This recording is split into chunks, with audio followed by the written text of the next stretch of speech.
Howdy everyone, welcome back to the channel. My name's Jake and I am a farrier, and today I have another horseshoeing video for you guys. Today I'm going to be working on Xena, who is an Appendix Percheron, and with her I'm going to be walking you guys through the hot shoeing process, all the individual steps, the tools, why I do what I do. And I'm not going to be focusing so much on the principles of the trim in this video. I more just want to help you guys get a better understanding of the steps of horseshoeing. So with that, let's jump in. Okay guys, so the first step is to get the shoe off, but the first thing I want to talk about is something that farriers are always fighting with constantly, and that's dirt and mud. And as you can see, the side of this foot is just caked in dirt, and that limits my view from what I actually have to work with, both on bottom and on top. So I want to remove that dirt, and for that I'm using my wire brush to just scrape the sides real quick and clear as much dirt as I can. The second reason for that is the dirt and the mud also wears my tools out. So I want to remove as much of that as I can so that I'm not having an adverse effect on my tools by running them through a dirty hoof. Now, obviously I don't have to do this with every single foot, but I definitely did with this one because the dirt is covering up my clenches. Now, the clenches are the leftover nail ends that I've folded over in the last time I shoed this horse.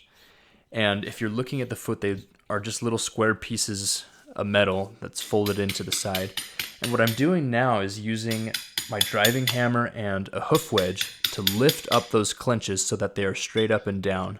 And this will allow me to more easily pull off the shoe once I've lifted them all up. And like I said, I'm using my driving hammer here. Most farriers will use a rubber mallet, which is quieter and easier, but the same job is accomplished. So now I'm underneath and I am pulling off the shoe. And yes, the coin name for this tool is pull-offs. That's not a joke. And it might not look like it, but there really is quite a bit of technique to pulling a shoe off. And that is because these things can be sucked down on there pretty hard sometimes. And that has to do with factors like the horse, the nail job, the type of shoe. Sometimes it'll pull off pretty easily. Here you see me removing some dirt so that it's easier for me to get the jaws of my pull-offs up underneath between the foot surface of the shoe and the horse's foot. And this will allow me to kind of work my way down from the heels to the toe, lifting that shoe with each pull, lifting up those nails until I can just pull the shoe right off. Now it's here that I'm glad I lifted my clenches because it makes pulling these off so much easier.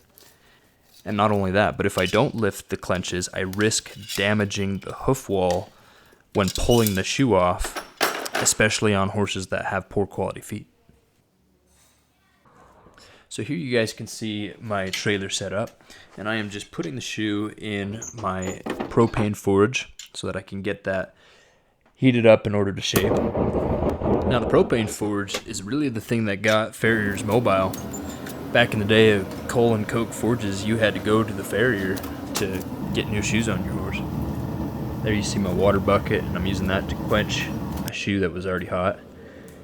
Now here I'm taking a brand new keg shoe and I'm holding it up to the foot to see what adjustments I'm going to need to make in order to shape that shoe to the foot once I've heated it up.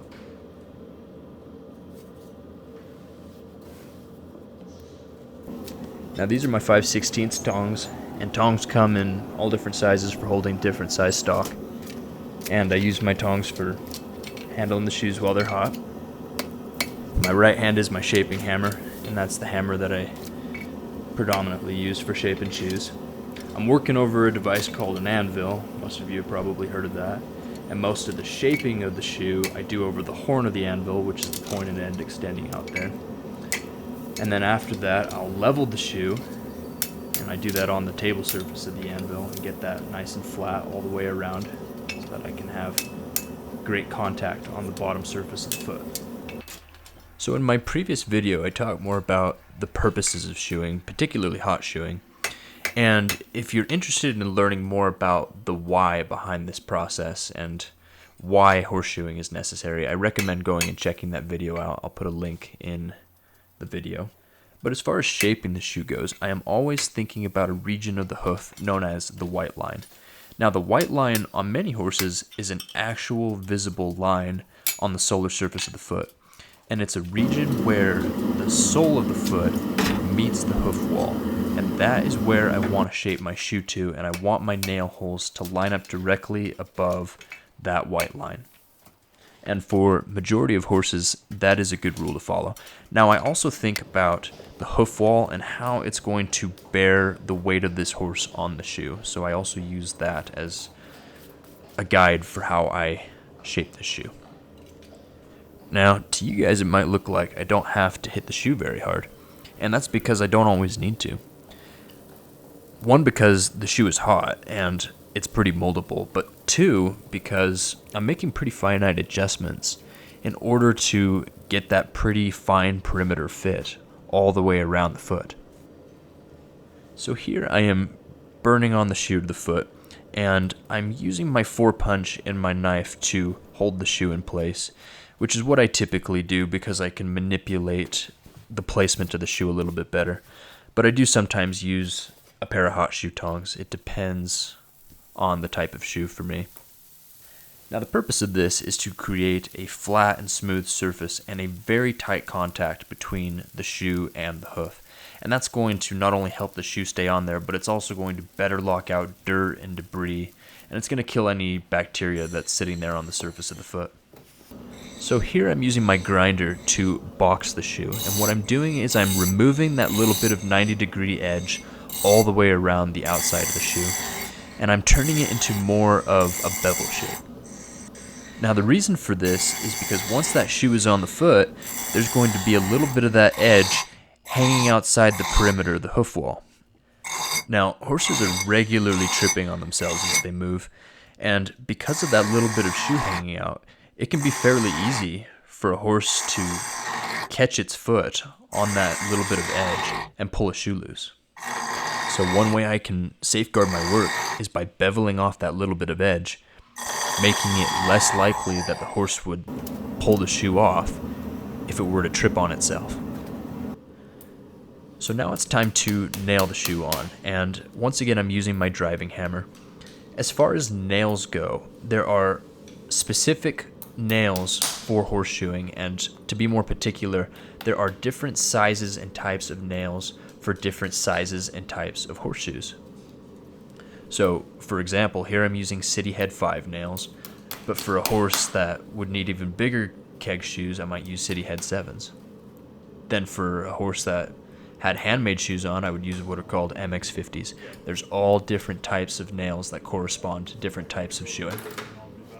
Now the horse can feel some of the pressure of my hammer, but not much. And it shouldn't feel anything regarding the nails. Now that being said, it is very easy to misdrive a nail into sensitive foot, and that will cause the horse pain. And you will know it when you do it typically, because that horse will jerk on you. Now obviously I avoid that at all costs, and that's taking me back to what I said about shaping to the white line. I want to drive my nails into the white line at a pitch that will take that nail out the side of the hoof wall, part way up the foot, not too high, not too low. Now, once I've driven those nails all the way through and I've got them where I want them, I will use the claws of my driving hammer to fold them over flat against the hoof wall where they can't stick out and get me in the fingers or something. So now it is time to finish the foot, and here I am using my nail cutters to cut off each of the folded ends of each nail. And this will create the start of what will be my clench. And some guys will cut this off as they drive the nail. Here I'm using my driving hammer and a hoof gouge to create a little pocket underneath that nail end. And this will create a little space for me to fold over that clench into so that it'll rest nice and smooth against the hoof wall. Here I'm just using my finishing rasp to take off the sharp edges of my clenches from where I cut them off. And then I'm also just going underneath into those gouges to knock the little bit of material that's left in them. Here I'm using my nail clenchers to grab on to each clench and fold it over and press it into that little gouge I made and get it to sit flat against the hoof wall.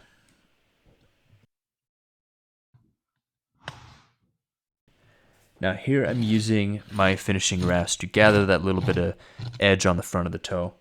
And then I am going to top dress, and that's where I come down like this in big full strokes, and I am removing the little bit of flare that is around the lower part of the hoof.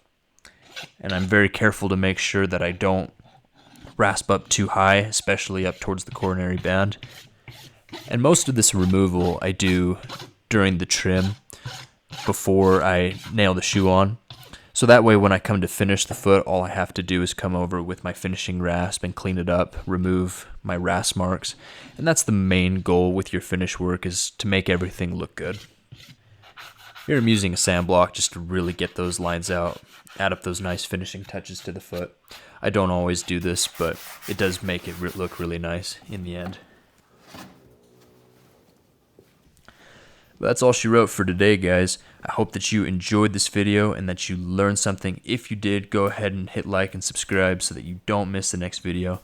And if you guys have any questions at all about horseshoeing or farriery, go ahead and hit me up in that comment section. I would love to answer them.